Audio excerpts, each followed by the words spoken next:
So I've been doing this podcast for just over 3 years and I really want to bring it live for you all. So I'm going to need a favor from you. If you're interested in seeing the Savvy Wallet podcast live, please register your interest by signing up to my mailing list with the link in the description of this episode. Thank you so much for your support so far. I see rich as what's portrayed. So it's like you've got a really expensive watch, you drive a really fancy car, you're living a rich life. Yeah. Often when you scratch under the surface, those people who show these lives don't actually have the money to match it. And so for me, a wealthy life is personal, but I think the core things that undermine it are, I know people who are earning, say, 30,000 and they're living paycheck to paycheck. I know people who are earning 250,000 and they're living paycheck to paycheck. Wow. That idea of whatever comes in, you have to spend is a really negative approach to being rich. There's so many different ways of controlling someone through their finances that weren't being acknowledged before. Sometimes in a couple, one of you might want to stay at home. I just want to raise the kids. That's it. For some people, that could even be forced upon you. They can say, I don't want you to work. Yeah. And especially if they see the money as their money. So if they're potentially giving you allowance and they go, no, that's the most you get this month because you've done this or you've done that and all these other things. It's crazy. There's a lot of control that comes with it if you can't make your own money because they're like, no, don't do that. Why would you do that? I take care of you. Are there any other financial red flags people should look out for, especially in like a couple? We always hear this 50-50 or one person paying the bill. What's like a sensible approach to that conversation? You're not defined by where you come from. Yeah. And I think that's a big message that I always want to tell people. Like you have to be able to be uncomfortable. Yeah. Like be comfortable with being uncomfortable. When you grow up in ends, you don't realize it when you're confident, but you have an audacity to do things that ordinarily most people wouldn't be willing to do.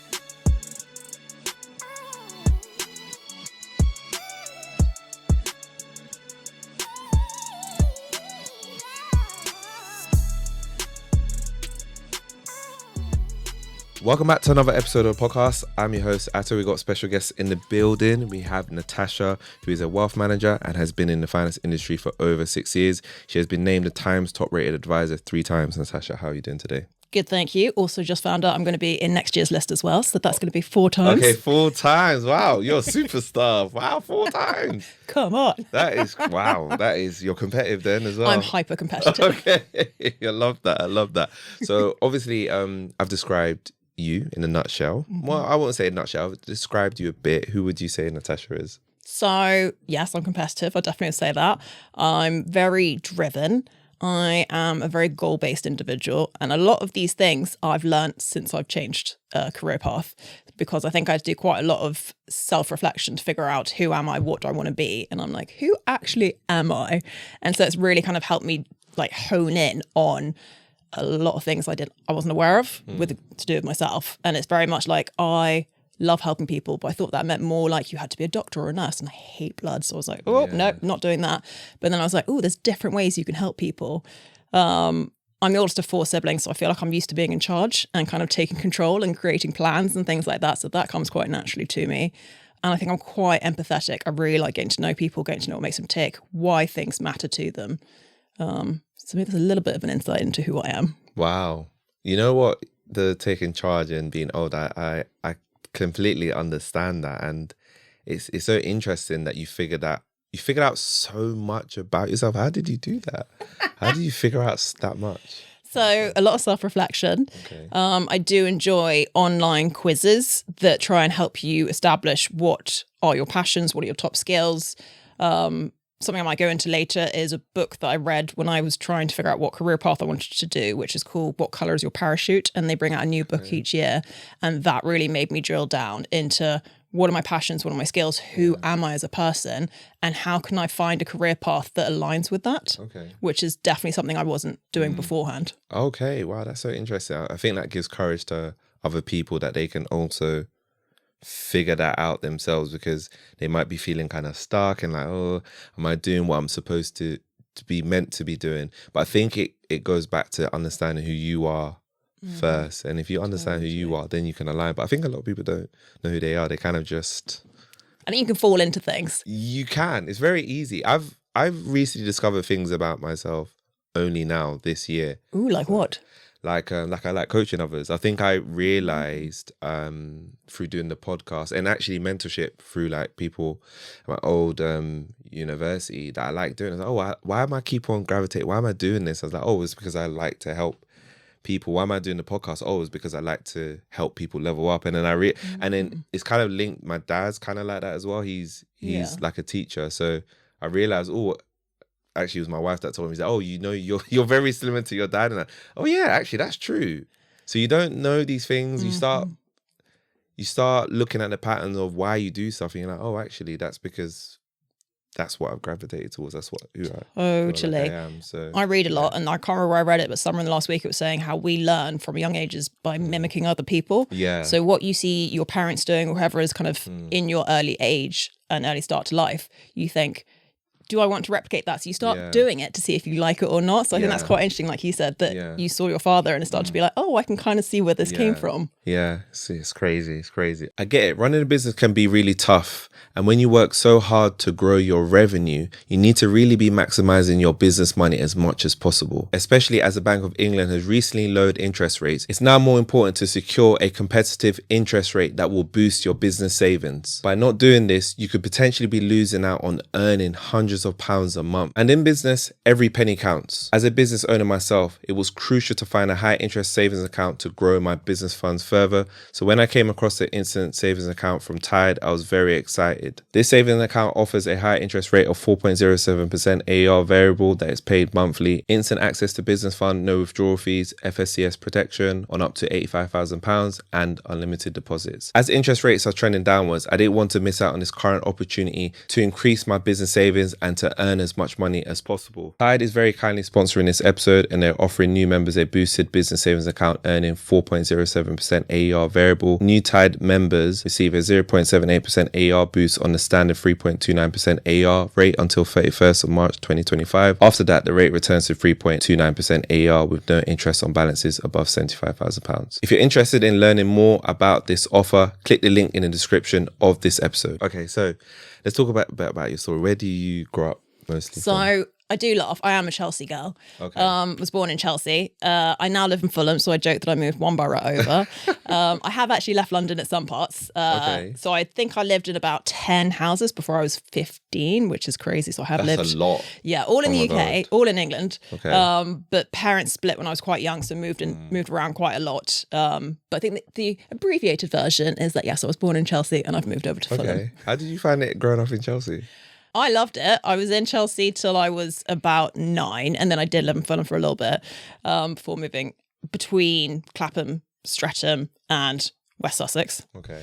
West Sussex, that's interesting. I know, yeah, that was very different. I went from a day girls' school in the middle of London to a mixed boarding school in the country, and that was quite a shock in terms of completely different type of schooling.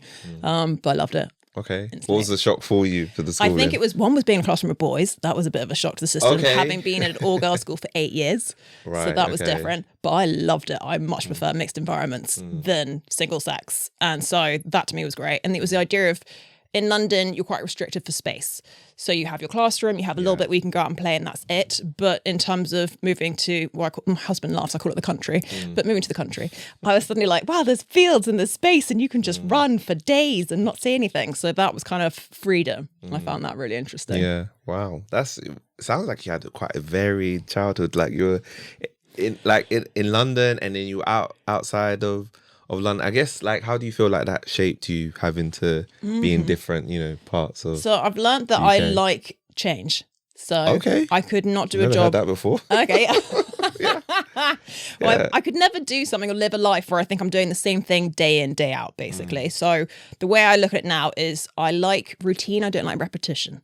So I like the fact of going to new places, trying new things. And I think if you do it from a young age, it kind of, again, is ingrained in you. So that's why I think I love meeting new people and like talking to people and all this stuff, because I got thrown out there and it was like, you constantly going different places, making new friends, all of this. So it kind of is like, I need to learn how to meet new people and make these connections.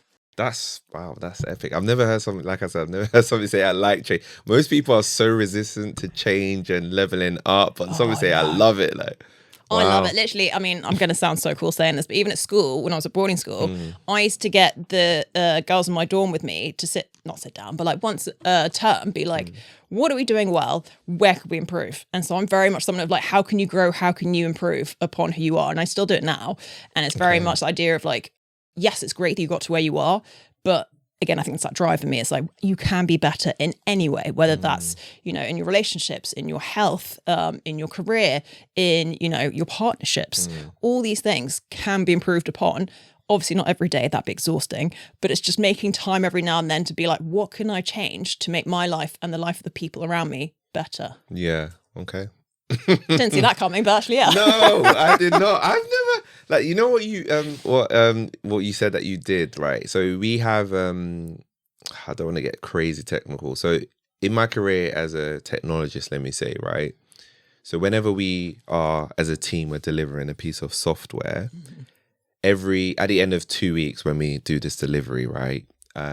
We kind of do that exercise of what you say, to reflect and to inspect and to adapt is what they say. So it's so interesting. And we ask the same questions, actually. What did we do well? What could we do better? What's the kind of actions going forward? So it's very interesting that you said that you did that. Wow, that's amazing. Okay, cool. So wealth management, what was the route to that? How did you get there? I mean, yeah, it's a good question. It wasn't a straight line, I'll definitely say that. So my two favourite subjects at school were English and maths, right? Okay. Which, again, I appreciate is not very common. Maths I really liked because of the logical side of it. I like the you're right, you're wrong. And then English I had to learn to love, but I've always loved reading. So it was one of those when I was starting to apply to university, which do I kind of hone in on? I did both up to like A-level, so I had the option.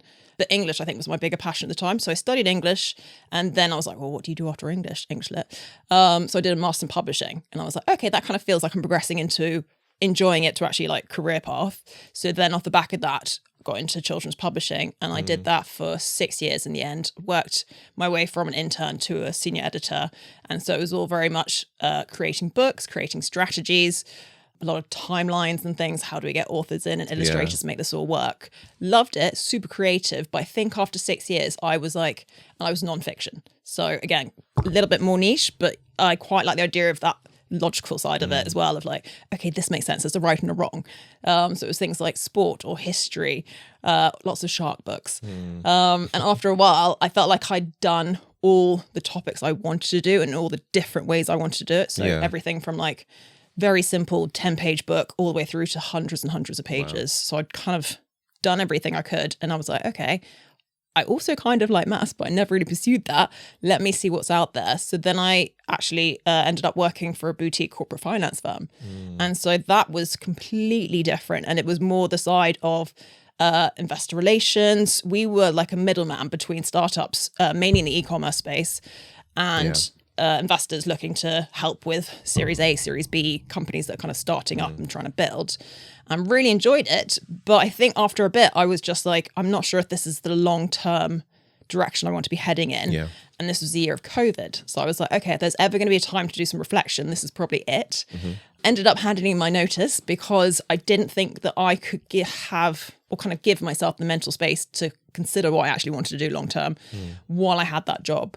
And so I remember emailing my boss, because we're all still in lockdown at this point, being like, really appreciate the opportunity, and like it's been amazing working here, but I'm kind of ready to think about what's next. So I handed my notice, and he was like, okay, let's go for a walk, because he lives in Fulham with me. And so I was like, okay. And he was like, where are you going? And I was like, I honestly don't know. And he was like, no, you can tell me. And I was like, genuinely, I had no idea what I was going to do. I didn't know if I was going to stay in that industry. I didn't know if I was going to do something completely different. I didn't know if I was going to go back and study again. I literally had no idea. I just knew this felt like the perfect time in life to reassess. And so he was very understanding and just said, look, now we've had this conversation, I have a better understanding of why you're doing this. And then that's when the book I mentioned earlier, What Colour is Your Parachute, was recommended to me. Spent about 2 weeks working through it, got all these different worksheets and things. And that led me to thinking, because you pick out your top skills and your top passions. Yeah. And financial understanding was one of my top passions, and planning was one of my top skills. And so when I put the two together, financial planning, I was like, oh, love that as a kind of career path. No idea how to get into it. Okay. No idea what it actually entails on a day-to-day basis, what it's like, the pay's like, what you need to do to be able to do it as a job. Yeah. But it lit a fire under me. And honestly, I've spoken to people who work in the space and they're like, I've never met anyone so like passionate and keen about it as you. I'm like, I could talk about this all day long. Yeah. I love it. I'm going to do this till I retire. And I hopefully that's a long, Wow. long way off. But then I had to learn, how do you get into it? How do you find it out? Google, obviously. So Googled, how to be a financial planner. And that led me to this podcast called the Financial Planner Life Podcast, which had come out earlier that year, been started earlier that year.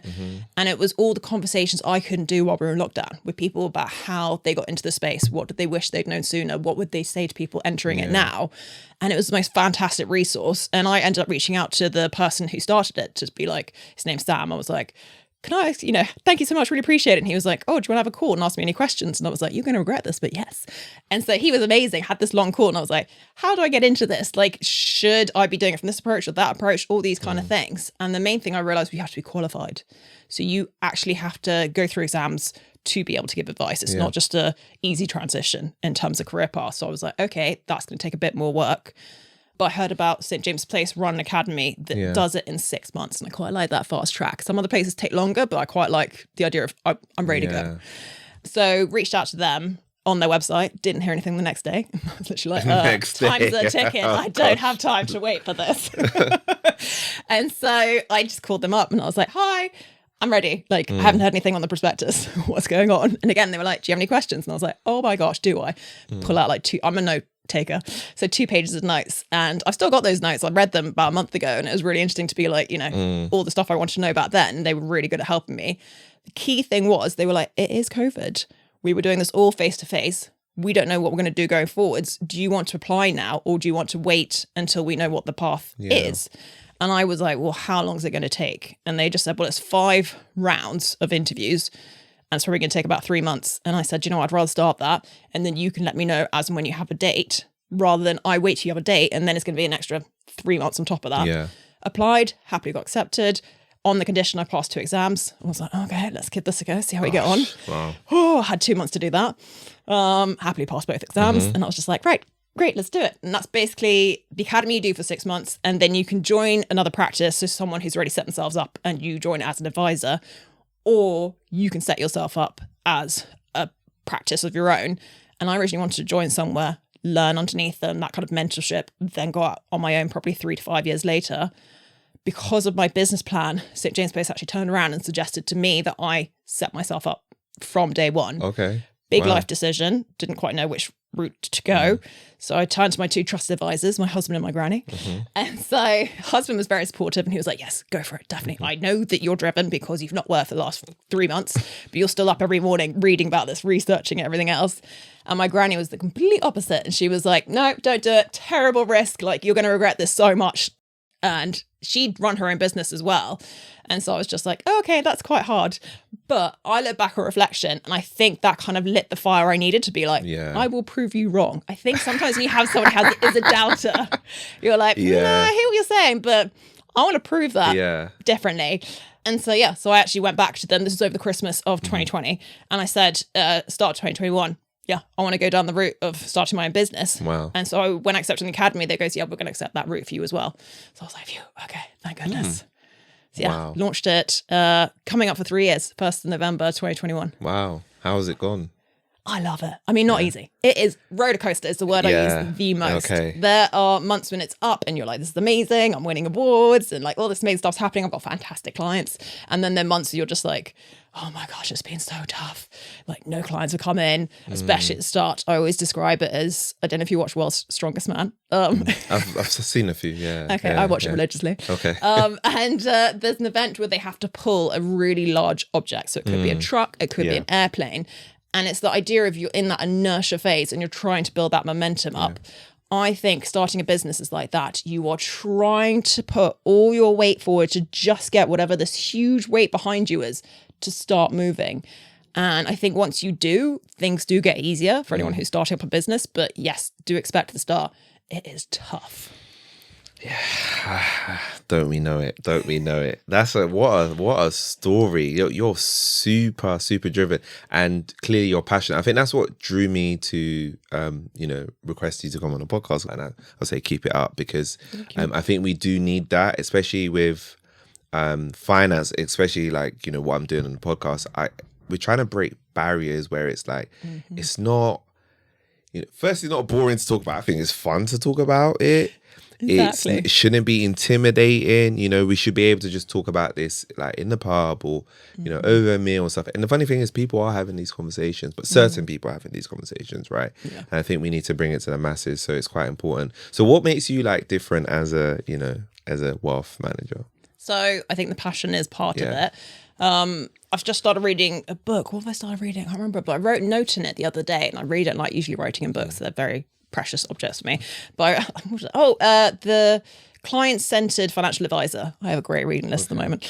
And it was a page all about how the priority should be the client, which is for me obvious. Like shouldn't even need to be said, but fine.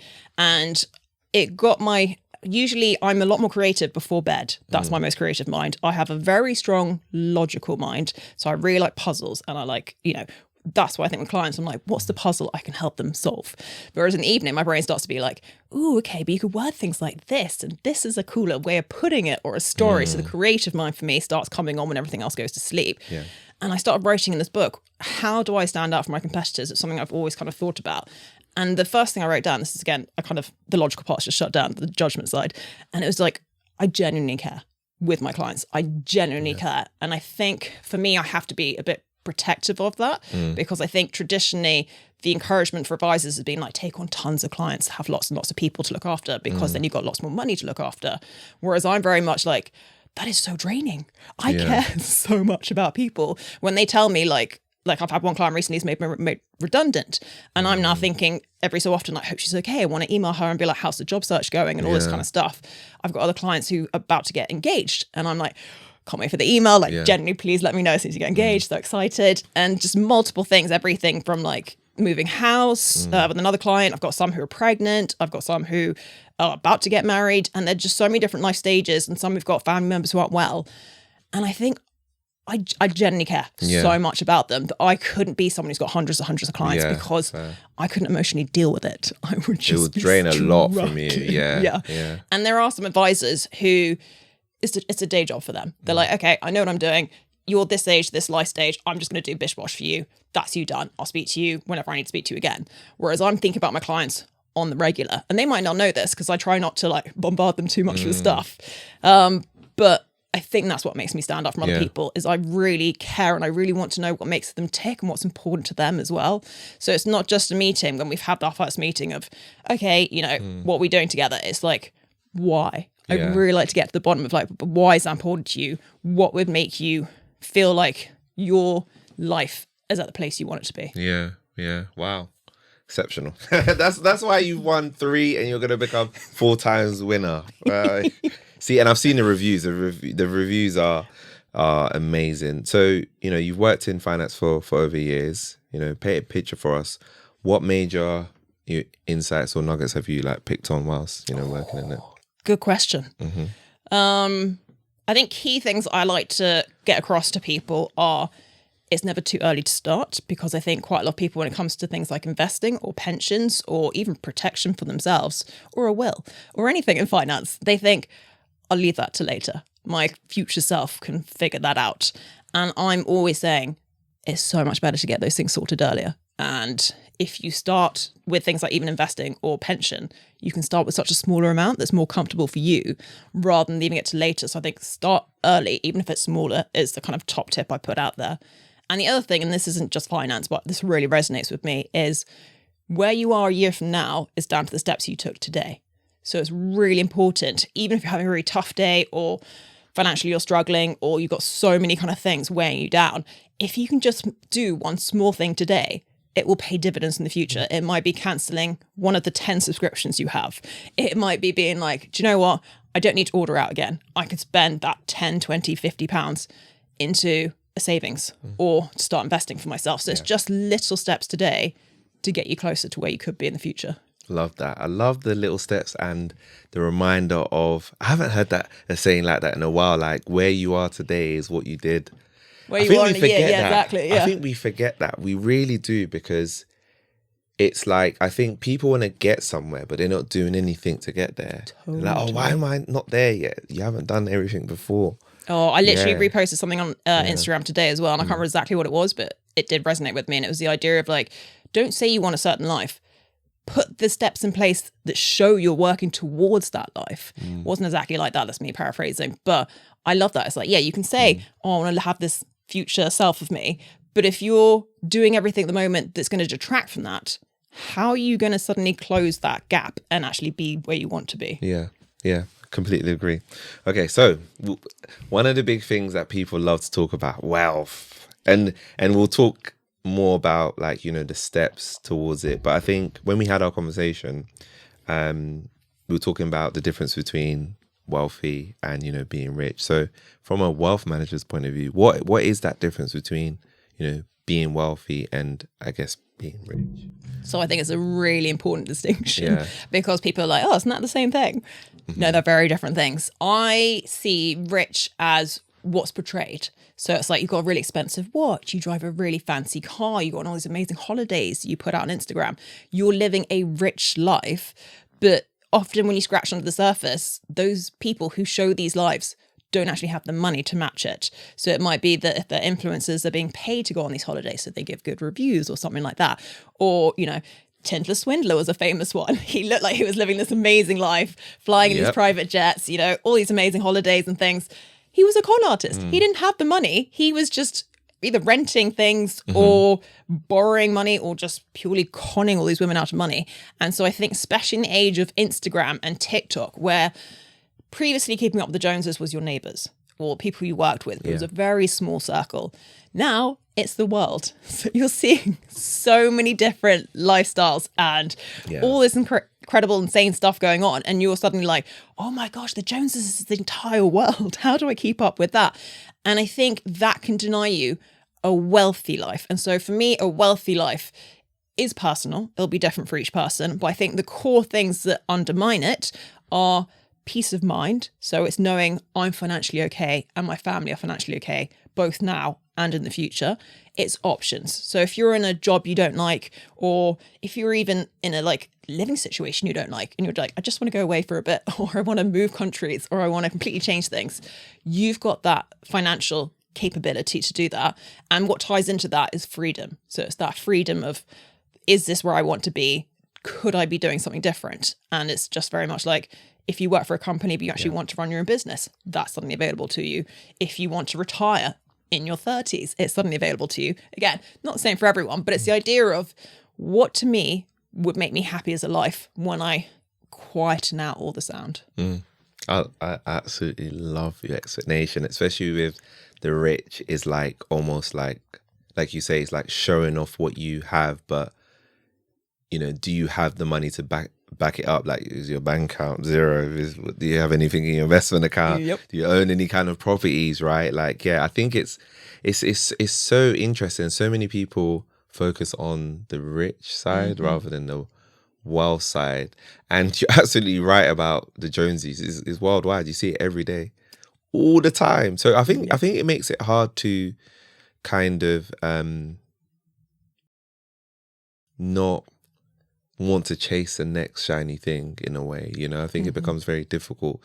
But having said that, right, you know, we always talk about the pros of wealth, but sometimes I always like to look at things inversely, right? Are there any cons to pursuing wealth that you can think of? So the only thing I can think of top of my head, because generally I think it's a great thing to do, is if you do it to such an extreme that you deprive yourself right now. I think that's the only time I would see it as a real con. Do it in a way that's affordable. Don't do it in a way where you're actually going to be like, oh, my future self's going to be amazing. But right now, I am struggling. So don't do that. I think don't live a life of like baked beans and I'm going to be a hermit and I can't ever do anything. That's taking wealth to the extreme. Yes, you might be able to suddenly retire 10 years earlier and have a much more comfortable lifestyle. But there's a way that you can still do more to enjoy the day, but retire at a comfortable age with a comfortable lifestyle too. So I think, yes, don't focus on being wealthy to the extent where you miss out on the now. I don't think that's the best way of approaching it, but I think beyond that, not really. I mean, that's a very great con because a lot of people, you know, I was speaking to somebody yesterday about the FIRE movement. I think it encourages a lot of that kind of sacrificing yourself, Yep. you know, to almost the extreme, like you say, baked beans, maybe not going on holiday, maybe, you know, foregoing other things that you like. Missing weddings, missing birthdays. Exactly. Can you imagine? Yeah, that's like, I'm like, what's the point of that? Okay, in 10 years, who's going to be around if you're missing everybody's birthdays, right? What? They're all like, oh, great, enjoy your retirement by yourself. Exactly. Yeah, it's just a bit, it's a bit interesting. But yeah, I do completely agree. I think you've got to definitely be, you know, careful of that. Going back on, you know, being rich, right? There are, you know, a few pitfalls that people can kind of drop into. What are some of those possible pitfalls that people have to kind of be aware of, especially when we think about, you know, somebody trying to become rich or appear rich? So I think if your approach to rich is spending, that's something to be really aware of. So there's definitely a thing that's slightly separate to this, but I'm going to go into it now, which is called lifestyle creep, which is the idea that as your salary increases or you get bonuses, you spend it instantly.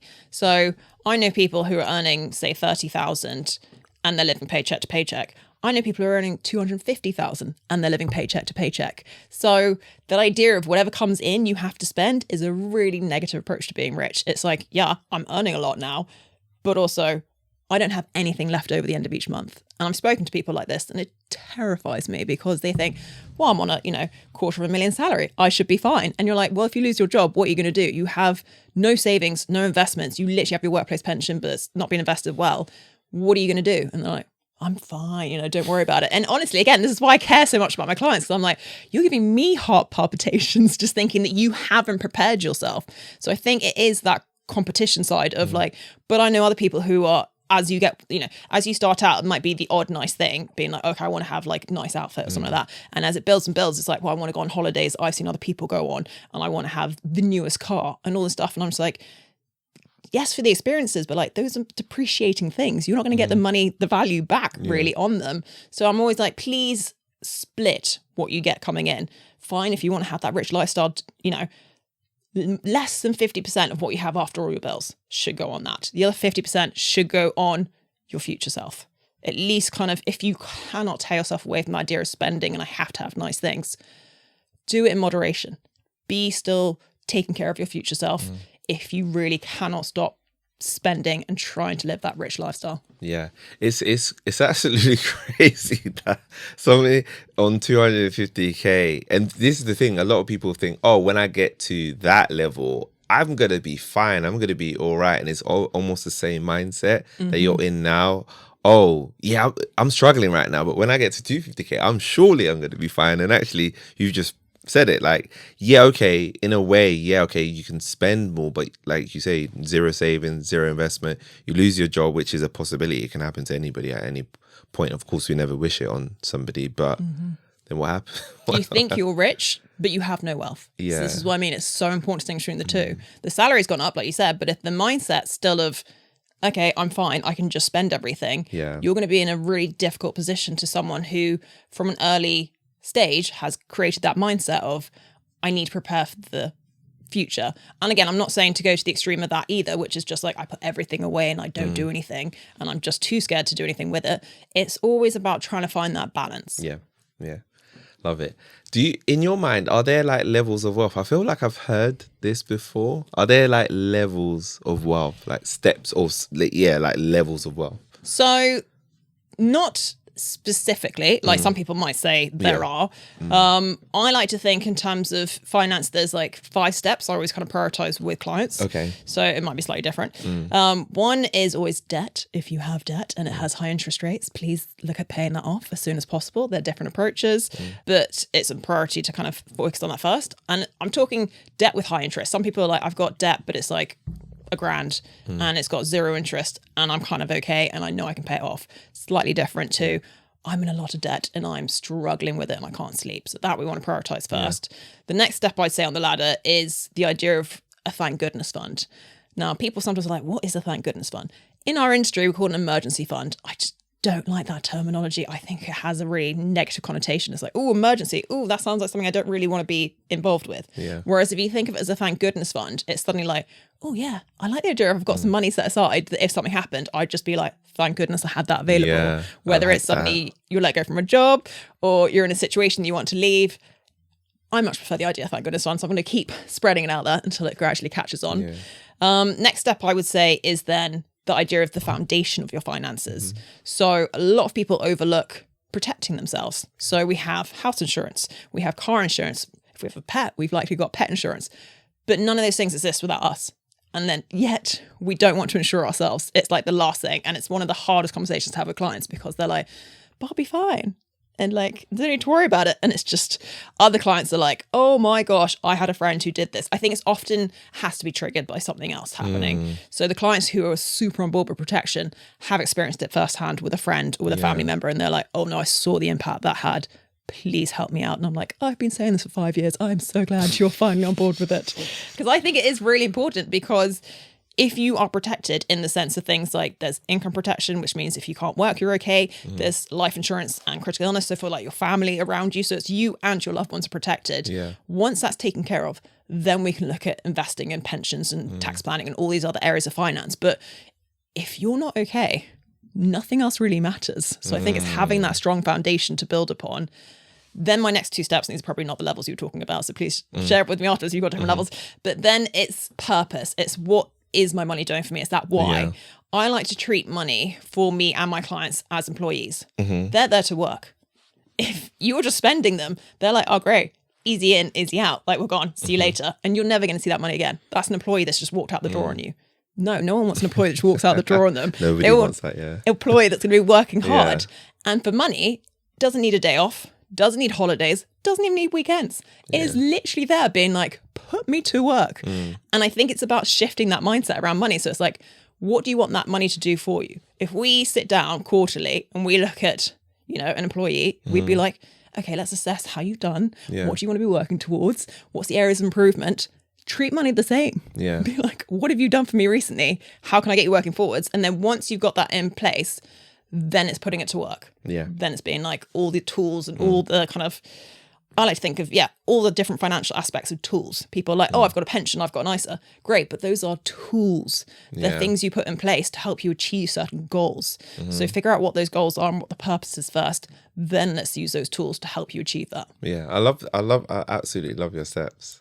I absolutely love them. I think it makes sense and it takes you and I like the fact that you call it a ladder because it kind of takes you through the different stages. Let's assume somebody has gotten and they've done all those stages. They're a good listener of the podcast, and they've got themselves out of debt, they've got the protection, they've got things like that, and they're looking to potentially like build wealth. You mentioned a few tools, right? Can we talk about some of those potential tools that somebody can kind of look at that helps them to build wealth? Yeah. Totally. So one of the first steps on the ladder was the thank goodness fund. Yeah. So I think in terms of the best tool for that, it would be savings. So a thank goodness fund has to be accessible. That's the number one priority with it. And if you have money in investing, we're looking at a minimum 5-year period for an investment. So if you have a thank goodness fund, that should be in savings, should be the best you can get. So like I say, a figure at the moment, it'll probably change quite soon. But at the moment, around the way it is, right? Yeah, so quick. 4.5%. I'm going to put it out there. People listen to it and be like, no way, that's not possible, or that's so low, because it changes so much. But right now, yes. And I have a lot of people I know who, again, don't look at their savings accounts. They just think, oh, yes, with, the bank I've been with since I was a child. And I'll be like, okay, what's the interest rate? And they're like, not really sure, but I think it's 1%. And I'm just like, oh, you're missing out potentially at the moment, 3% every year that your money could be growing, and it's not. And if it's lower than inflation, your money's worth less each year. And we hear inflation so much in the news, but it's often the correlation between why should I care about that? You should care because it means your money buys less next year. That's why, basically. Yeah. So key tool for that is savings. So that's the kind of starting on the ladder. The next two things I would say are priorities are ISAs and pensions. They're the kind of next two that go in the same rung, I would say, because they have the best tax benefits. So ISAs in the sense that the money within it grows free from income tax and capital gains tax. Fantastic. We love when money grows free from tax. And when you take it out, it's free from tax as well. So fantastic. That's why we love an ISA. And I appreciate any numbers I'm going to put out there might change because there's a budget coming up soon. But right now you can put 20,000 in ISA, so that's always nice to maximize it if possible. And the other main tax advantage of growing your money is a pension. I appreciate, yes, you can't access it till later. It's currently 55 and it's going up to 57 in 2028 and TBC after that. But the extra benefit with a pension is you get free money from the government because they're all about tax is it's incentivizing you or it's punishing you. That's the main reason why taxes are put in place. So I like to think, again, the why. Why is that tax in place? Yeah. And so with a pension, they're like, we want you to be paying into a personal or workplace pension because the state pension is struggling. Like, honestly, you're going to get me on one now, but I think we are facing a pension poverty crisis and no one wants to address it. I am terrified. This keeps me up a lot is how our generation and generations below us and probably the generation just above us going to afford to retire. I honestly don't know. State pension was amazing. The defined benefit pension was amazing. So also known as fine salary. So guaranteed an income in retirement. Barely anyone has that anymore. It's all dependent on what we pay in. And I genuinely think most people won't be able to afford to retire. And no one's talking about it. Pensions sound confusing, so no one wants to address it. Oh my gosh, we're going to go over a cliff. And no one's doing anything about it. So I'm very much like, please talk about pensions as soon as you can. And even things that people don't know is you can set up pensions for children. So if you have a child, they're like 0, you can set them up with a pension if you're the parent. No one knows that. But, you know, there's limited how much you can put in. So currently you can put in, again, TBC, what the government decides, but currently 60,000, or if your salary is less than 60,000, but that's the max you can put in tax-free. If someone's not earning, it's 3,600. So you could be putting in 3,600 a year for a child, one lump sum or monthly, whatever's more manageable. And if you just do that from like 0 to 18, because of compounding the time to grow, they should have $1 million in their pension by the time they retire. That's crazy. I honestly think as a parent, that's one of the best gifts you can give to your child. And not enough people, again, are talking about that. I don't know many people who are aware of that outside of the industry. And I think it's something that can make a huge difference in people's lives. Wow. And it's crazy because that $1 million is not including what they do for themselves either. That's just what you've given them. So for sure, they should hopefully be all right if they also contribute to it or they contribute in some other way. But yeah, no, with pensions, it is just... yeah, we don't like talking about it. I'm not going to lie. You know what? Like... I'll be honest. Like when I was younger, I was like, I don't need a pension. Like I remember my first, I was working at a phone company when I was at university, and they were contributing to a pension, but I didn't care. No. That's the truth. Yeah, but that's because I'm thinking, I'm 20 something. Why would I'm not retiring tomorrow. I'm not retiring in 5 or 10 years. Why do I need to? You know, I had the wrong perspective on it. I didn't. And that's because I wasn't educated. I wasn't educated to the point where I'm saying, actually, you know what? If I put in more, I'll have more at the end. I wasn't thinking like that. I was just thinking, I don't need this. That's it. I wasn't even thinking of any benefits. So I'm glad that you mentioned it. I think it's very, very important, especially the child pensions. I don't think we really mentioned that on the podcast. Is that something that you can kind of like? That's interesting. That's like more of a private kind of thing. Okay, yes, so it's a private pension. Okay, but you still get the same benefits though. Oh, okay. Something to think about. Yeah. Okay. Tax benefits. Exactly. Okay. Ooh. Okay, we're gonna have to. Again, so I love pensions. I feel like there's so much to it. People are like, it's denying me money now. Yes, I'll get it in the future, but it's denying me, and I'm limited on when I can access it. But I'm like, it's money for your future. Yeah. You get free money from the government for doing it. And if you're a high rate and additional rate, you don't get that automatically, but you can claim it every year. So you get additional money going in on top of that. And it reduces your tax bill. Who doesn't want to pay less tax, but also benefit their future self? Exactly. They're the best. Exactly. Wow. So do you get tax benefit on the child pensions too? So let me double check that and come back to you. But I know that it definitely it's helping them for all retirement. Okay. Yeah. Interesting. Wow. Okay. So I want to talk about relationships and finances because we never really spoke about it on the podcast, and I think it's interesting, right? So I was reading, according to law firm Slater & Gordon, nearly a third of spouses are divorcing due to cost of living crisis. You know, hint, hint, no surprise. I mean, the cost of living crisis has been crazy. So research shows nearly half of couples in a civil partnership or marriage have had additional strain put in their relationship due to cost of living crisis, which is a jump of 6% compared to last year. So I guess from your perspective, how do people get to this point in their relationship where money is like causing, breakdown, basically. So my first thought was interesting because cost of living is easier if you're a couple. So you get to split bills. That actually makes it easier in terms of paying the bills, just from that one perspective. I'm going to quickly jump in with that.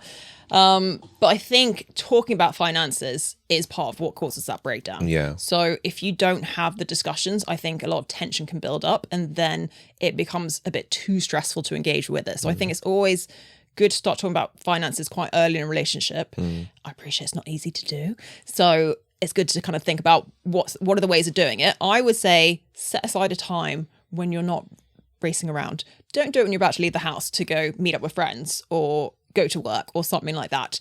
Set aside time, probably like half an hour to start with, or even an hour. Again, don't give yourself a full day because that will just seem overwhelming. Turn off your phones because phones are the biggest distractors out there, and you do not want to be talking about quite a sensitive subject and suddenly a ping goes off or an attention goes, because we're opening up, we're exposing ourselves when we talk about our money, especially to the persons opposite us who we live with. So it can be really difficult to do. And so I think it's about creating that kind of environment where you feel comfortable to open up. Obviously, don't do it also if you're in a really bad mood. That's just not going to work. But I think, it can be helpful to kind of set what you want to talk about. So if it's the first time you've ever done it, just say, I want to start talking about potentially how we split bills. That could be quite an easy way in. Hopefully it's not too tense, and start talking about that. Even if it's like food bills, if you don't want to talk about household bills or something like that. And then build up upon that. So I think it is important to talk about, okay, what are your approaches to spending? What are your approaches to saving? A really interesting one is, what cues do you get about money when you were growing up? That kind of opens up quite a lot of things people aren't even necessarily aware of. Yeah. And all our financial cues were picked up before we were 6. So that's quite interesting as well to start that conversation. In terms of the more practical, it can be things like, what are your short-term goals? What are your long-term goals? Are they aligned? Are they not? Do you need to think about how to bridge that gap? But another thing I think is really important is, what are you doing with your finances in the sense of what's your approach? Because one of my first sessions I ran talking about money, there was a room of women at Clyde & Co. And we were talking about, what do you know about finances, and do you talk about it with your friends? And one of the women in the group contributed happily and said, my husband's part of a WhatsApp group where they just talk a lot about finance in terms of where they invest, what investments they're picking, how they're kind of approaching tax and all these things. And I said, 1, are you in this WhatsApp group? And 2, do you have a similar version? If not, and she said, no, I'm not in this WhatsApp group and I don't have a similar version. And I was like, so even when people have these WhatsApp groups to benefit each other financially, it can be quite hard to do it for yourself. And I think sometimes, not always, but in relationships, there's one of you who's a bit more interested in the financial side of things. And one of you who's a bit more happy to be a bit more hands off. Ask some questions. How did you get into investing? Are there any apps you use that really you find helpful? Are there any articles you've read, any podcasts you've listened to? So it's the idea of start sharing where you get your information from. Don't just keep it for yourself. And I think it's really important to do it in a way that you're not judging someone else. It's not being like, oh, you don't tell me about this, so how should I know about it? It's very much like, I want to learn. What can you share with me? Or if you're the other one, being like, I really enjoy listening to this. It might not be your bag, but I would recommend when you've got a moment, give it a listen. You might pick up a few things. So I think it's really trying to initiate a healthy way of talking about money. I love that. I absolutely love that. And it's it just kind of shows you, right? Like, I think it should be a joint effort. I think sometimes if somebody, especially in a relationship, is particularly good at finance, the other person can be like, you know what, I'm not bothered. I just lean on them. And I think that can be a dangerous place to kind of be in for various reasons. Not that the person's malicious. Even if the person's not malicious, let's say, God forbid, something happens to them. What happens then? You've now got to manage it, right? Like you said, got to if the figure it out. relationship breaks down, you've trusted them for 10, 20 years to handle the finances. And now you've got to do that all by yourself with no one to guide you. Exactly. It becomes down now. You've got to get the learning curve. So there are various reasons why and also I think it's in your best interest because then you can contribute too, right, to the conversation, right? Totally. I think that's important to want to be part of the, the conversation and say something. How much should people, in terms of transparency, share? This is going to be a techie, touchy conversation about that because I don't know if there's necessarily a wrong or right answer for it, to be honest with you, but I'm just trying to, I just want to talk about it. Yeah. Totally. And I think again, it depends on what you're like as a couple. Yeah. If it's something that instantly puts someone's back up, then you've got to be aware of that and be like, okay, let's not go deep dive into all the difficult questions to start with. So even as a couple, you might not like sharing what you earn. That can be quite a sensitive topic that people don't like to discuss. I think it's about being open, it's about being curious. Those are the two key things to focus on in these types of conversations. And it's about, you know, respecting each other's boundaries. It might be the first time you talk about it. You don't go into all the nitty gritty, but I think set it up as a regular date night. Let's talk about finances. It could be once a month. It could be twice a year, whatever works for you. But if you start doing a regular basis, it starts to become part of your relationship. And then it doesn't feel quite as daunting. I think just expect the first time you ever do something, it's not going to be great. Whatever that is in life, the first time you do it, it's not going to be the best thing. But as you do it more and more, it becomes more natural. And I think the same thing as for these types of conversations. It's not going to be the most natural the first time you do it. It's going to be tricky, but pursue it. Like actually be like, and if the other person's not going to engage automatically, just say, right, I've put a date in the diary. We've got nothing else going on. I think it'd be really great for us to sit down. I'll get us a bottle of wine or whatever.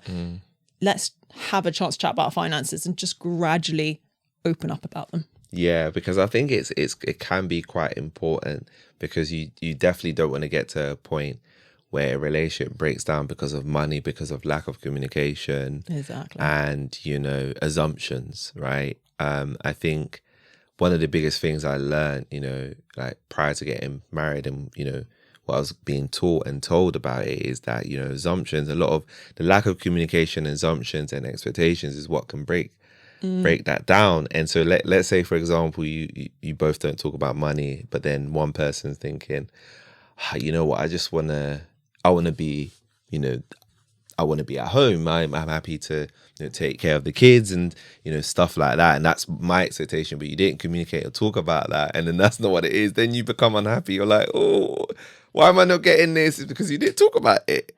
And then the other person didn't know that. And, you know, maybe they wasn't prepared for it, or maybe they was, but they wasn't told that, right? I've sat down with couples and I sometimes use a tool called a life plan to really help them figure out what they want their lives to look like. Some people have a better sense of what their life's going. If they really struggle to picture what it's going to look like, I have a way to map it out with them. And I have had a couple of couples where I've sat down and I said, right, you know, how many children are we going to have? And they're married. And they've been like, oh, we don't know. We haven't had that conversation. And that's not even finance per se. That's just purely like, what's the family unit going to look like? And one couple said, should we do it on the count of 3? And I was like, oh, this is going to be really interesting. And so they counted to 3. One said 2, one said 3.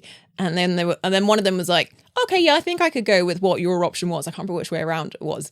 But it's like, that filters into so many other decisions. It's, where do we live? Do we want to live near a school or a certain catchment area? What finances do we put towards it? Because the UK is famously one of the most expensive places in the world to have a child. And that's not even if you want to send them to private education or uni and anything else. Nursery. I follow a lot of Instagram accounts. Obviously, Instagram knows what my feed wants to have, and it's a lot of finance conversations, obviously. And it's talking a lot recently about nursery fees. I don't have children, but I'm fascinated by what that next stage is going to look like. And someone said, I have 2 children at nursery, different ages, £2,000 per month each. Yeah, I'm that's like, crazy. oh my gosh, that's nearly 50 grand a year just on nursery. That's mad. Yeah. You see how that could cause a problem if you are married and then one person's like, oh, I want 1, another's like 2. And or then even a bigger spread. 2. Exactly. 1 versus 5 or something even. Yeah. And that has an implication, because if you don't talk about that, let's say you have 2, 3, and actually you couldn't even afford that, then you're arguing about it, and then you know, it's so I guess what would you say are like some key, at least like essential questions that couples, right, need to be asking themselves, especially when it comes to like money, so that they can, you know, start figuring out some of I think it's generally like, what do we want our life to look like is the biggest question of it all. And that does then filter down into, how many children do we want? Do we even want children? Some people, that might not be something they want. Or someone else might want gazillions. So it's figuring out, what do you want there? And then that's the entry question. The next question is like, well, what do we want that to look like? Some people might be like, right, private education only. And I want to be able to put them through uni, and I want to be able to make sure I can get them a property ladder. And someone else might be like, okay, well, I went to a grammar school or a state school, so I thought they'd do the same thing as me. So it might be a completely different view set. So it's not just how many children, it's what does that childhood look like for them. And I think that can then dictate quite a lot of other decisions. So for example, where do we want to live? Do you want to live in a city, which might be more expensive? Or do you want to move to the country where you might get more for your money? So it's things like that. Holidays. People might have quite different opinions. They might be like, oh, my Very ideal true. holiday is just a hike in the UK. Someone else might be like, no, I want to have a full like 5-star luxury 3 weeks away every year. So there's so many different questions that come from it. But I think lifestyle, what do we want our life and our lifestyle to look like, is the overarching question. Yeah, and I love that, and I think that's where it kind of sets the standard, right? Because if you know what you want your lifestyle to look like, okay, I want to live in a 3-bed, and I want to have in this area, and I want to have 2 children, and I want to go on 2 holidays a year, and I want this car. Then you can, like you say, you can start mapping out. Actually, we can't afford this, so let's let's take out, I don't know, the car or something like that. But if you don't have the conversation, then you start feeling stuck. Oh, why does my life feel like this? Or we having money problems, blah blah. It's like everything is linked, and I think we just need to not be scared to have the conversation. But I think people do get scared of it because of if they have debt and if they have poor credit. I think when it's in those 2 situations, I think that's where people get scared. Or if they have a terrible spending habit, it's like or gambling. Oh, I'm keep on adding. Yeah, those 4 definitely. I think that's when people get a bit like, ooh, okay, I don't know if I really want to share that, because actually it might not look favorably on us. I think when it comes to money, we always want to look like we're doing well and seem well, and if we're bad with money, it's like, ooh, we're not a good person. It's so weird actually, because that's not true at all. But I think money is like a mirror. I think it holds up a part of who we are, and either, like you said, you don't want people to see that side of you, and it's like a guilty side of you, or it's something you can't even control because there's something so deep in you that you're trying to fill a void. And so it might be you need completely different help in terms of more like counseling than actual like financial advice. But yes, there are people who are like, I never saw my parents spending money, so now I feel like I just want to spend money to make up for lost time. Or I saw money as something that was always going to come through the door, so I might gamble because I feel like money's always going to come through the door. I will be okay, so I can take that risk. So I think, yes, there's always things that happen in our lives that mean we're not comfortable discussing our money. But again, I think there's a level deeper than that to be like, again, it's like I said earlier, that why do I do those things? Why do I? And again, for things like debt, it might just be, cost of living crisis. We're all going through an incredibly tough time.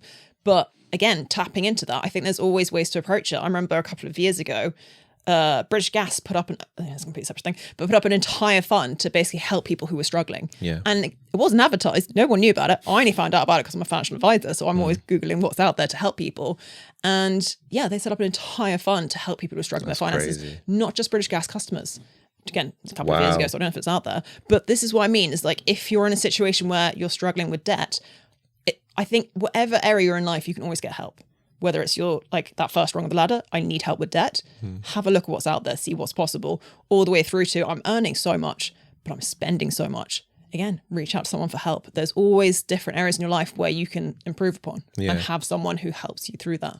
And I think that's the key message there, right? Like, I think it's just communicating and not being too scared to talk about these things, whether you have a lot of money or not. Like, people will have issues that they're dealing with at certain part, like on their journey. So I think it's important to communicate so you can get the problem shared is a problem halved. Exactly. So, if people don't have this conversation, right, and people listen to this and ignore it, bad habit. But let's say people do ignore it, because not everybody's gonna listen to us. I hope everybody listens to us. But if they do, what are kind of like the implications if people don't have this conversation and not open about money, especially in their relationship? So I'm going to go down the route of what happens if it's unhealthy in a relationship. So there are times when you haven't approached it and you can, it's available to you, and there's times when you just feel like it's actually not safe for me to talk about money or to approach the subject. And that's when you start bordering on the line of, is this economic abuse? So that was something that was recognized only recently as an actual form of abuse. And the idea is there's so many different ways of controlling someone through their finances that weren't being acknowledged before. And again, it's the spectrum. So it might be anything as small as you have a partner who always wants to know where you're spending money and why. So they're like, well, why did you spend this? Show me all your receipts. I want to see your monthly bank statements. And it might seem they're doing it from a caring place, but there might be a sense of control behind it, all the way through to the cases when people will forge signatures on mortgages or on huge debts for their other half. And so they're completely fine because their name's not on it, or they persuade their partner to sign it and say, look, I'll sign it later, but you just sign it for now. Things like this. You can take out a huge amount of debts in someone else's name. And if they trust you and they don't think to check the process, they can end up in real financial situations. And then there's other ones you might not even consider, but it might be the idea, if we're talking earlier about sometimes in a couple, one of you might want to stay at home. I just want to raise the kids. That's it.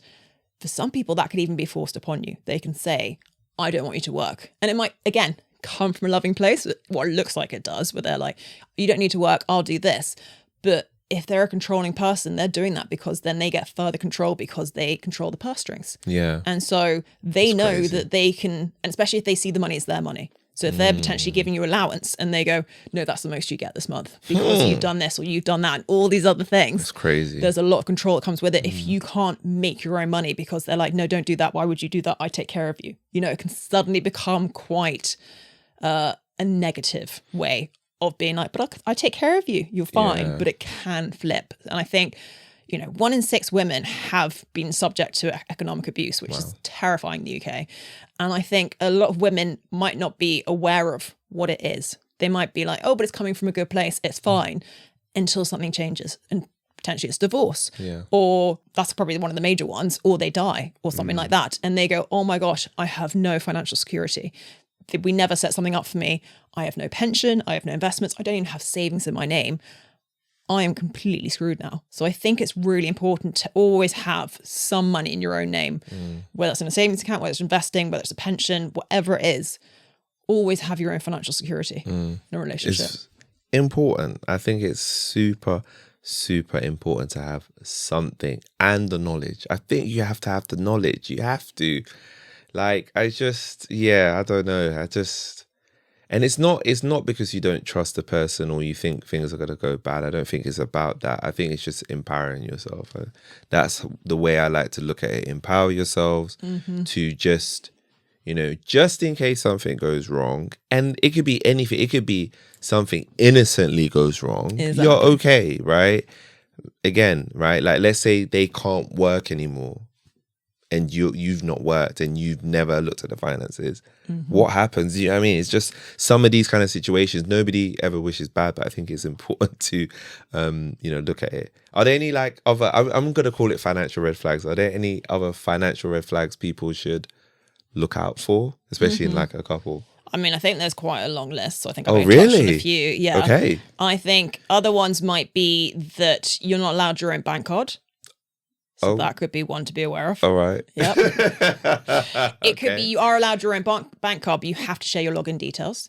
So that might be another level of it, of like, oh, you can do your own spending, but I need to log onto the app so I can see. I do not think seen this enough because I did not think this stuff. Oh my God. I know, it's quite scary when you start digging into it.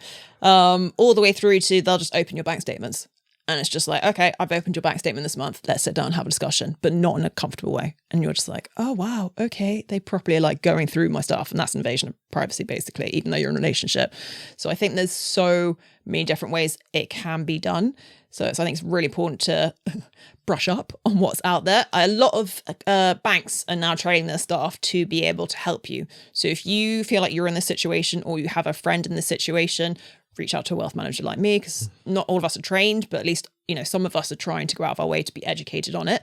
Banks are now training their staff in the banks. So if you have an issue and you just need to go talk to someone, you should be able to go into a bank. Admittedly, they're shutting a lot down, but whatever ones are available, you should be able to go and have a conversation. And there's also resources online where you can reach out and just say, I think I need some support, or I think I need some help. Whether it's, I just don't know how to broach the conversation to make it more level, or it's a proper I am struggling, I need someone to help me out. Again, it's the idea of help. Please don't ever be afraid to ask for help or search it out. Yeah, wow. I did not think that far. That's crazy. The whole card stuff, opening somebody's bank account, what's it called? Sorry, statements and stuff like that. Hopefully you know, if you're experiencing that, definitely ask for help. But yeah, hopefully you're not experiencing that. Gosh, it could be tough, right? Okay, so I want to touch on this because people, this debate, like I just don't know if it's gonna ever end. I think like 100 years from now, people will still be debating this. Honestly, like it's like the great debate of like the 21st century or something. But it's right. It's talking about like, you know, when couples like talking about their lifestyle, we always hear this stuff 50-50, or, you know, one person paying the bills, or, you know, it being dependent on your salary.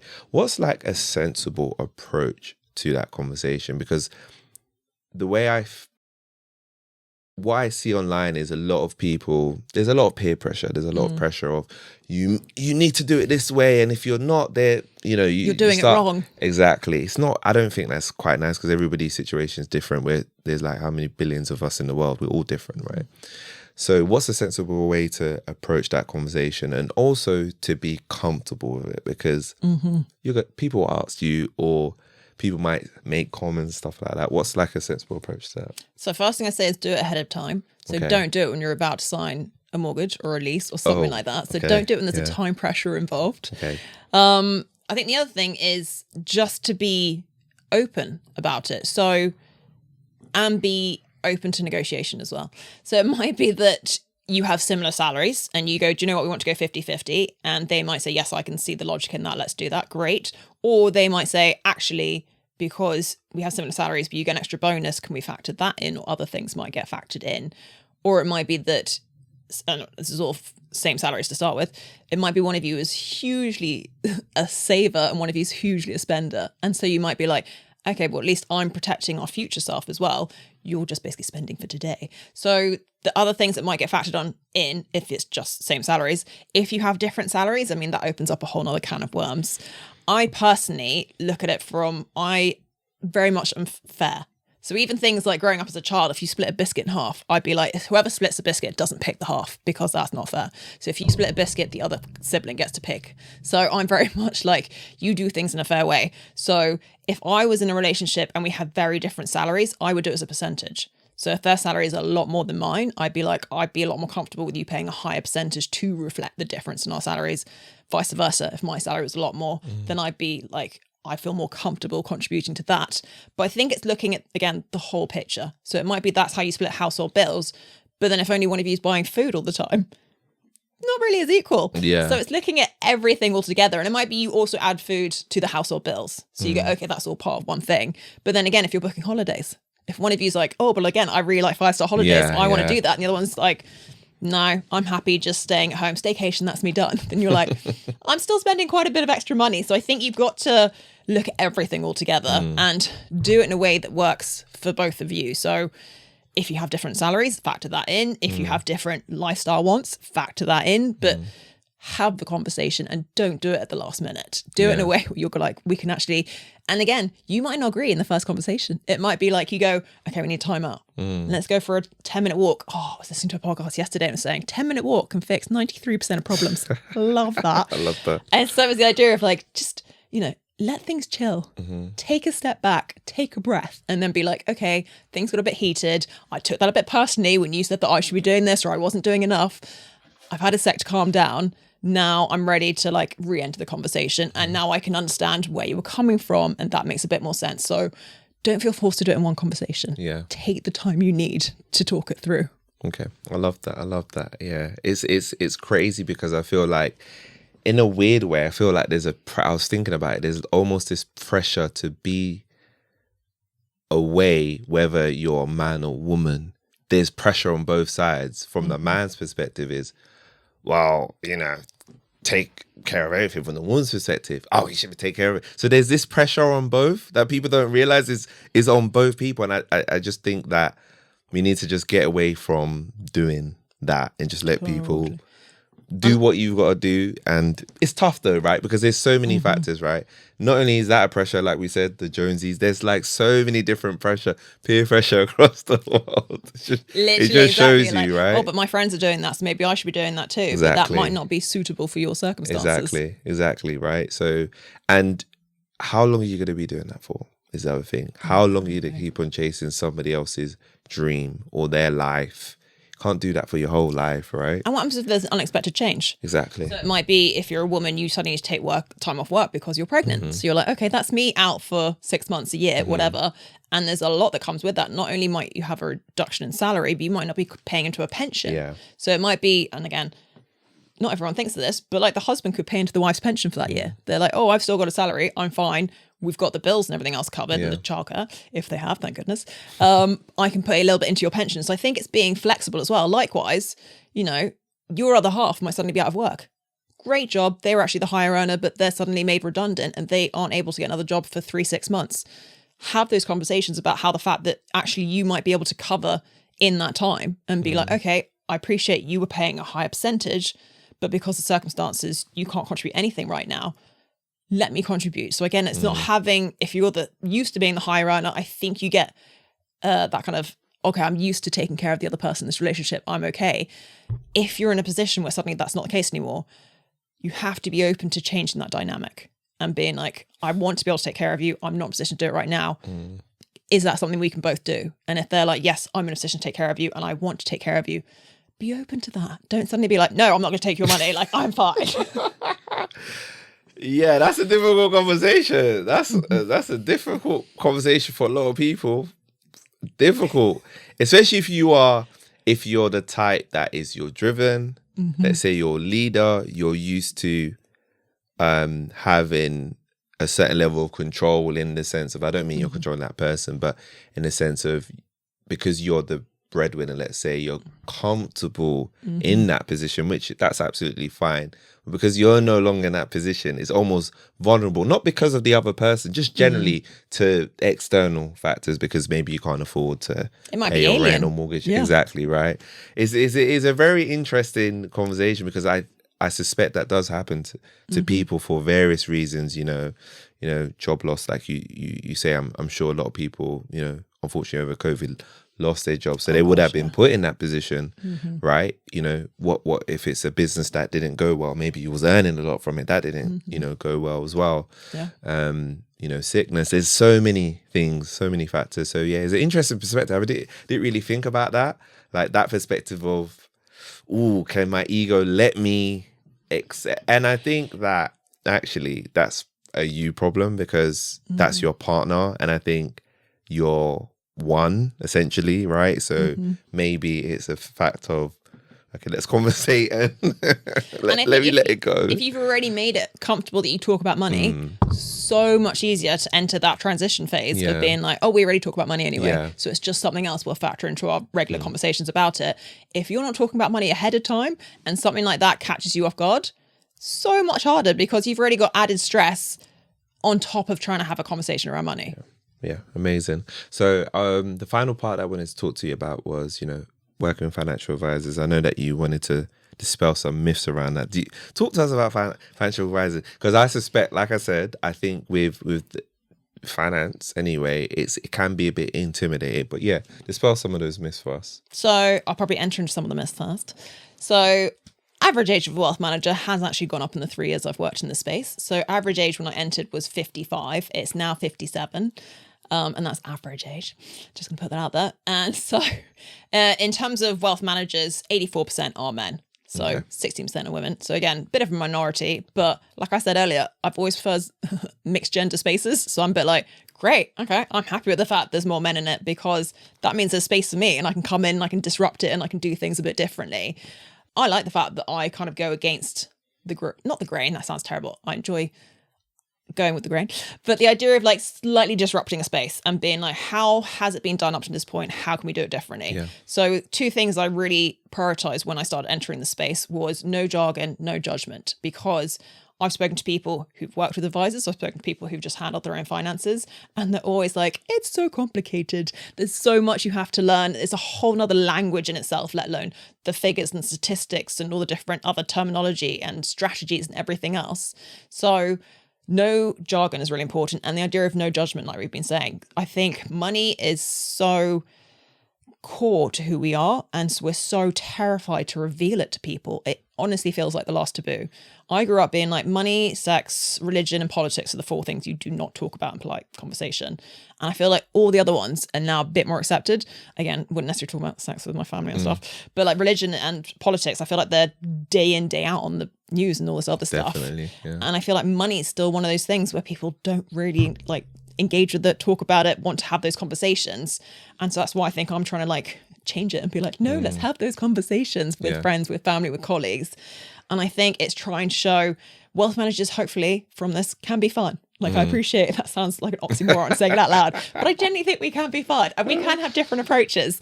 Yeah. And yes, money can feel difficult to talk about, but it's not always going to be. There's always going to be someone you can find to work with who's a financial advisor or a wealth manager. I find those interchangeable, who will help you open up and they'll help you get your finances on track and help you kind of maximize the life you could be living. Yeah, I absolutely love that. So when people are looking for like a financial advisor to work with, what should they kind of look for? What's like the checklist? So top one is be qualified. So new regulation came in 2012 where you have to be qualified now to give financial advice. Blows my mind. You didn't used to have to be.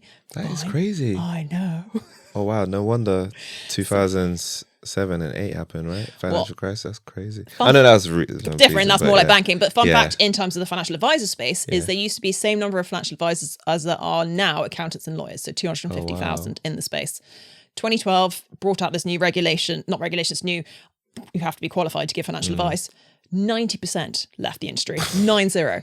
So it went down to 25,000 financial advisors in the UK. Huge drop off in a very short amount of space. So we're 12 years later in 2024? Figures slightly changed, but we're around 30,000. So it's only just kind of picked up a little bit in over a decade. So again, that's why I feel like it's such an amazing space because you can do so much with it. And I don't feel it's competitive. So I have so many friends who are financial advisors because I'm like, share your tips with me. What are you doing? How are you approaching it? Like, what are you enjoying? What are you not enjoying? All this thing. Because I've worked in other industries where it feels competitive and just like, oh, you're guarding your space. I can't have those conversations. I don't feel like that in this space. I feel like we benefit each other and our clients by having these conversations. And so that's something I really love about financial advice. So make sure they're qualified is one. Make sure they're regulated is another big one. So I'm regulated by the FCA, which is the Financial Conduct Authority. And that makes sure that I'm legit, to make it sweet and simple. And so there's a register online. So if you're going to work with a financial advisor, please check they're on that register because there are a few bad players out there. And the third thing is, I think, trust. You know, you have to work with someone you trust. And I love my clients love me, but I know I'm not everyone's cup of tea. So there will be people who don't end up working with me or I don't end up working with them. But I think at the end of the day, you have to trust when it comes to your money that the person you're talking to and doing everything with has your best interest at heart. And that's why I love my clients, is they can see that for me, you know, see that through my eyes, that I have their best interest at heart. So I think when you're going to sit with someone, have an initial call. I always do an initial call or initial coffee with clients before I sign them up to get a sense of, are we going to get along? It's a long-term relationship. It's not just a kind of quick fix. There you go, done, enjoy the rest of your life. For me, this is like, we're going to be checking in at least once a year for the next however many years. So trust and personality are the other things I'd add in. Amazing. Love those tips. I've got 2 final questions for you. Can a couple hire a financial advisor together? They can. Yeah, definitely. Okay. Oh.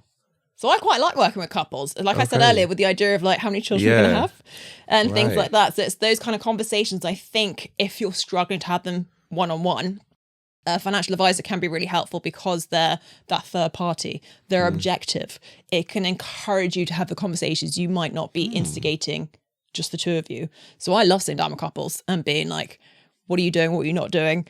Oh, that person's doing this. Why aren't you doing this though? And they're like, oh, I didn't even know that person was doing this. And so it opens up a lot of conversations. Nice. And the other thing is like families. So I work with different generations. So that's something else that's available out there that people don't always think about. So it's okay, I might be working with you, but it might be actually, well, my dad needs some tax planning because he's thinking about what can he do when he die? Or, you know, how can he pass this down?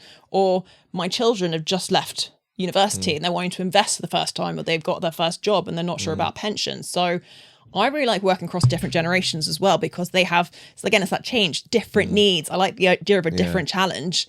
And yet, if you can start doing it as a family, you're passing down that kind of better approach to finance. It's a great gift. I did not think about that. I always thought it was individualist. It was individual in a way. Actually, you just reminded me. I did have a. Sorry, I lied. I've got one more other question for you. No, this is an important one because you just triggered a thought in my mind, right? About when we talk about building wealth, we talk about it in an individual way rather than as a group collective. And what you said about the family triggered that. So how can people do more of the whole building wealth together rather than, okay, I'm just on this kind of journey on my own? Totally. So I think it's really good to have those conversations as a family.